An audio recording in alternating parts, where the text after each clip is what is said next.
इस तरीके से ये कार्रवाई चल रही है, इन्फोर्समेंट डायरेक्टरेट हो, इनकम टैक्स हो, सीबीआई हो, वो लोग सबसे ज्यादा एनडीए के एलाइज बन चुके हैं। भारतीय जनता पार्टी का अगर कोई सहारा दे रहा है, वो इनकी पॉलिटिकल पार्टीज नहीं दे रही हैं जो उनके साथ अलायंस में हैं, वो ईडी, आईटी और सीबीआई कर रहा है। ऐसे ही इन्होंने महाराष्ट्र में सरकार गिराई। किसी भी सरकार जो भारतीय जनता पार्टी नहीं चला रही है वहां पे ये हस्तक्षेप करते हैं। आंकड़े बताते हैं 2014 के बाद से ईडी का 4 गुना इजाफा हुआ है इन्वेस्टिगेशंस में, और ऑपोजिशन के पे जो इन्वेस्टिगेशन हो रहा है वो 95% है।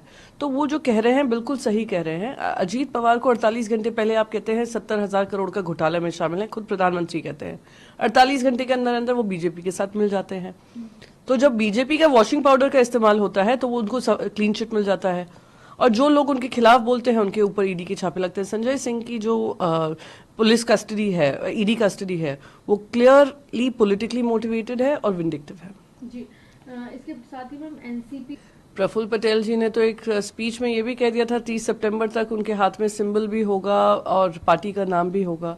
तो किस कॉन्फिडेंस से ये लोग बात कर रहे हैं? ये वही कॉन्फिडेंस है जो भारतीय जनता पार्टी ने एक नया संविधान शुरू किया है जो सेक्शन 10 ऑफ द कॉन्स्टिट्यूशन को इग्नोर करता है। सुप्रीम कोर्ट ने क्लियरली इलेक्शन कमीशन से कहा है जिस तरीके से आपने शिवसेना का निर्णय लिया है वो गलत है। इतिहास में पहली बार हुआ होगा कि जिनके घर पे चोरी हुई है, चोरों से कहते हैं वो सामान उनका है, और जो खुद ओनर्स हैं उनसे कहते हैं कि भैया आप लोग के पास हम सुनवाई नहीं करेंगे। यही एनसीपी का हो रहा है। ये पूरा यहाँ से केंद्र सरकार से प्रायोजित है और सरकार में रहने के लिए जो अपॉर्चुनिस्टिक अलायंस बना है उसको लीगलाइज करने का माध्यम है। जी मैम, राज्यसभा खाली करने की भी बात चल रही है, इस तरीके पर क्या कहना है? जिस तरीके से राघव चड्ढा को पहले डिस्क्वालीफाई किया गया पार्लियामेंट से, फिर उनके घर को लेकर उनको विकेट करने को कहा है, ये दुर्भाग्यपूर्ण है। ये उसी क्रोनोलॉजी है जहां पे जो लोग विपक्ष में रहकर बुलंदी से अपनी आवाज उठा रहे हैं उनको सिलेक्टिव टारगेटिंग करना, सस्पेंड कर दें, फिर आप उनके घर ले लें, तो ये गलत है। और जो मैं मानती हूँ विपक्ष को सम्मान मिलना चाहिए, वो केंद्र सरकार में बिल्कुल उसकी मंशा नहीं है। जी, पर ये कहा जा रहा है कि जो घरों में मिला वो कैटेगरी का नहीं है जो सांसदों को, राज्यसभा सांसदों को दिया जाएगा। आप अगर रिकॉर्ड चेक करेंगे लोकसभा और राज्यसभा का, आपको पता चलेगा कितने लोगों को आउट ऑफ टर्न अपॉइंटमेंट्स वो अलॉटमेंट्स मिल जाते हैं, कितने लोगों को ऐसे टाइप के हाउसेस मिल जाते हैं जो उनकी श्रेणी में नहीं होता है। तो एक जन को टारगेट करना, मैं मानती हूँ कहीं ना कहीं ये एक विंडिक्टिव एटीट्यूड दिखा रहा है सत्ताधारी पार्टी का। जी, इसके कहते हैं पंजाब सरकार के विधायक कहते हैं हाँ पानी देना, पंजाब के वित्त मंत्री कहते हैं कि हम पानी नहीं देंगे। अगर आपको हरियाणा के हक की बात करनी है तो आम आदमी पार्टी से कहते हैं हरियाणा कार्यालय में आकर बातचीत करें। पानी का जो पानी का मुद्दा है वो काफी सालों से है, और ये वादा किया गया था पंजाब की जनता से भी कि उसका हल निकालेंगे।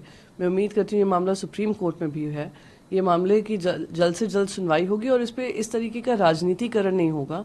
एक राज्य है जहाँ पे भारतीय जनता पार्टी है, दूसरा राज्य है जहाँ पे आम आदमी पार्टी है।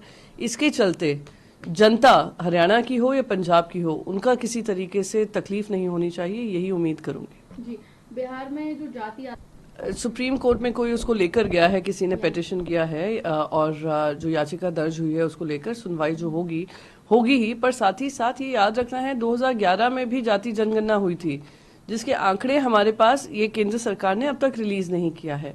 मैं मानती हूँ जाति जनगणना से जो सच में पिछड़े वर्ग हैं, जिनकी मदद होनी चाहिए केंद्र सरकार की तरफ से हो या राज्य सरकारों की तरफ से हो, और उनकी भागीदारी होनी चाहिए, उनसे उनको वंचित नहीं रखा जा सकता है। तो सुप्रीम कोर्ट जो भी निर्णय लेगी वो इन सारी चीजों को ध्यान में रख लेगी। राजस्थान के मंत्री हैं, आने वाले चुनावों में हार रही है। बिल्कुल हारेंगे, क्योंकि जनता भी देख रही है किस तरीके से विपक्ष को वो किसी तरीके की सवाल पूछने का अधिकार ही नहीं दे रहे हैं। विपक्ष की जिम्मेदारी बनती है कि केंद्र सरकार अगर कहीं गलत जा रही है तो उनसे सवाल पूछे और उसकी जवाबदेही तय हो।